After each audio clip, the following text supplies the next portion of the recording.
Hello everyone, আজকের ব্লগটা start করলাম মর্নিংয়ের ব্রেকফাস্ট দিয়েই। আজকে খেলাম তেলের পরোটা আর সাথে চা। পরোটা দিয়ে আমার চা খেতেই বেশি ভালো লাগে। এরপর চলে গেলাম একেবারে লাঞ্চে। আজকে লাঞ্চে আছে শাক, মরিচ চাটনি একদম ঝাল করে। এরপর আছে এখানে শিম ভর্তা। এইসব টাইপের জিনিস দিয়ে আমার কিন্তু ভাত খেতে অনেক বেশি ভালো লাগে, যদিও ঝাল একটু বেশি লাগে। এরপর আছে এখানে মূলা রান্না করা, এটাও কাঁচামরিচ দিয়ে রান্না করা হয়েছে। এটাও বেশ ঝাল অ্যান্ড খেতেও অনেক ভালো লাগে আমার।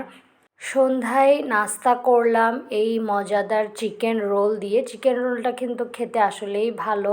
এরপর আমরা টিভি দেখতে দেখতে চানাচুর মুড়ি খাচ্ছিলাম।